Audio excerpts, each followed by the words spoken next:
저는 그 제안하려고 하는 것은 그 모든 사업을 제로 베이스에서 기재부에서 이제 검토하겠다고 하셨는데, 그래서 국민이 체감할 수 있는 사업으로 전환하겠다고 하셨잖아요.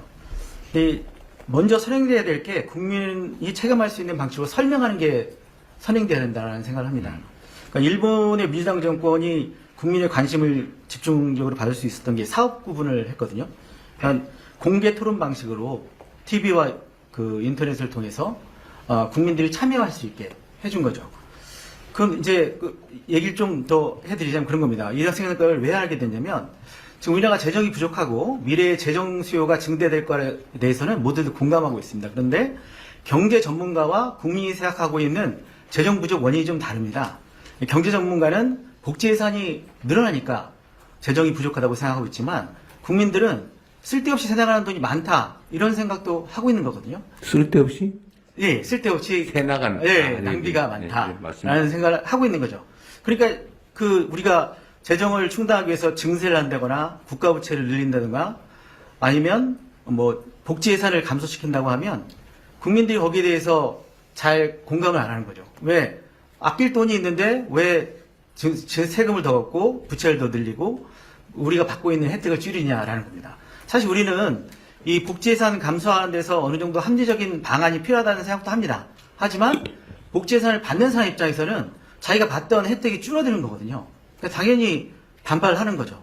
그래서 국민들에 대해서 정부가 낭비성 예산을 절감하겠다는 그런 노력이 먼저 선행돼야 된다고 생각합니다. 그래서 제가 이제 이름을 붙여보는 국민 참여형 예산 재검토인데요.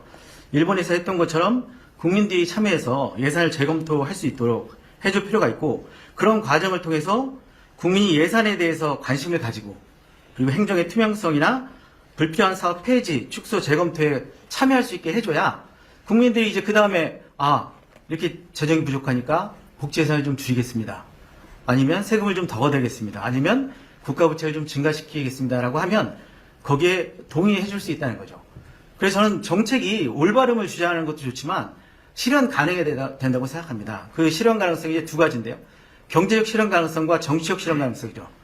경제적 실현 가능성으로 보면 국민들은 이제 그 재정 낭비를 감소시키면 이 돈으로 앞으로 우리 재정 부족원이 해소될 수 있다고 생각하지만 사실 그렇지는 않죠. 어차피 계속 재정 부족할 겁니다. 그래서 정부에서 최대한 구체적인 숫자 등을 제시해서 국민과 소통하는 노력이 필요합니다. 그리고 정치적인 실현 가능성에서는 국민의 여론을 받아들여서 우리가 아낄 수 있는 돈이 사실 많지 않을 겁니다. 그렇더라도 규모와 관계없이 재정 낭비를 줄이고자 하는 노력을 보여주는 게 필요하지 않나 이렇게 생각합니다. 이상입니다. 네. 우석진 교수님, 네, 말씀. 명의대학교 우석진입니다. 시장님 얘기 잘 들었는데 27조를 절감한다는 얘기는 사실은 듣기 좋은 얘기지만은 사실은 굉장히 큰 규모이기 때문에 국민 입장에서 보면은 사실 믿기가 좀 어려운 숫자인 것도 사실일 것 같습니다. 이거 부풀려진 거 아니냐 뭐 이런 생각이 하나. 설마 그러겠어요. 그러니까 원래 이제 사업이 이제 없어져야 되는 사업인데 이거를 그냥 여기 실적을 넣은 거 아니냐 이제 뭐 그런 의미에서 아까 정찬수 소장님 말씀해주신 불신이 우리 사이에 엄청나게 깊네요. 예. 정보가 좀 그렇기 때문에 좀 그런 측면이 하나가 있고, 네. 27조가 이제 감축이 된다고 하면은 그동안 진행되는 사업에 대한 이제 구조조정이 진행이 되는 건데, 이것도 이제 국민들이 사실은 수혜를 받고 있는 사업 중에 일부일 겁니다. 그래서 그렇죠, 이게 당연히. 예산실에서 나서서 그냥 이게 문제가 있는 사업이다 이렇게 그냥 얘기했을 때 기존 수혜자들의 반발이 뭐 상당할 거로 예상이 되는데, 그렇다면은 과학적이고 일관성 있는 평가 기준에 의해서 그런 납득할 수 있는 논리가 있어야지만 국민들이 납득을 좀 할 것 같습니다. 그래서 뭐 지금은 올해는 좀 시간이 없어가지고 뭐 이렇게 일방향으로 진행이 됐다고 하면은 차후에 진행될 때는 좀 체계적으로 어떤 근거에 의해서 평가는 이렇게 진행이 됐기 때문에 이런 것들은 삭감이 되는 거고 이런 것들은 조금 살아남아 있는 거다 이렇게 좀 설명이 될 수 있다고 하면은 국민들의 수용성이 좀 높아지지 않을까 그렇게 생각해봤습니다. 네. 어쨌든 심승근 교수님, 우석진 교수님 말씀을 좀 종합해서 제 의견을 잠깐 말씀드리면 다 맞는 말씀이세요. 근데 저도 사실은 이 예산 이제 시민단체 활동할 때도 뭐 참여 예산 이제 주장도 해보고 또 시장 도지사 하면서 예산 실제 편성도 해보고 했는데 제가 이 국가 예산을 한번 들여다보고 좀 불필요한 거는 없애고 효율성이 낮은 건 좀 바꾸고 이렇게 해보려고 마음먹었는데 지금 못하고 있어요. 너무 방대해서. 이 실제로 거의 불가능하더라고요.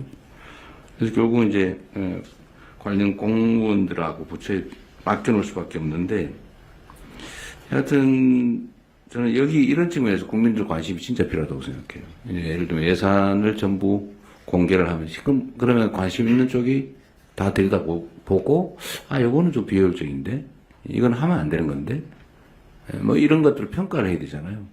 근데 예를 들면 어떠세요, 신 교수님? 연간 예산이 이제 어쨌든 국회에서 편성이 되면 공개가 되잖아요. 네. 그거 다 들여다보세요? 아니, 못 보죠. 그러니까 그게 문제예요. 저는 이제 관련 공무원들한테도 우리 대통령실에도 좀 그걸 다 들여다보고 좀 조정을 좀 하면 좋겠다 그랬는데 막상 보려니까 너무 많아가지고 아무도 사실은 못 보는 상황이더라고요. 근데 예를 들면 어떠세요? 우리 우석진 교수님도 이거를 공직자들은 자기가 하는 일이기 때문에 당연히 옳은 일, 필요한 일을 했다고 생각하고 있죠. 맞습니다. 얘 스스로 뭐 잘 못 바꿔요. 아니, 옳다고 생각했는데, 그걸 내가 잘못했구나, 그럴 리가 없잖아요.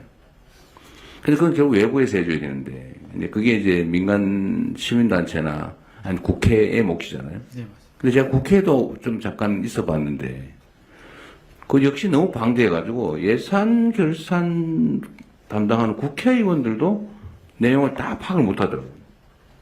그래서 뭐 몇억, 몇십억짜리 이런 거 아예 못 보고 정치적 쟁점 되는 것들밖에 못 보는데 결국 그러면 국민들이 집단지성을 통해서 보는 게 제일 좋잖아요. 눈이 이렇게니까. 그렇잖아요. 그죠? 네. 근데 실제로 어떠세요? 시민단체들이나 민간에 우리 장창수 수장님도 나라 살림 연구를 하시는 분인데 다 들여다 보실 수 있어요? 당연히 못하는데요.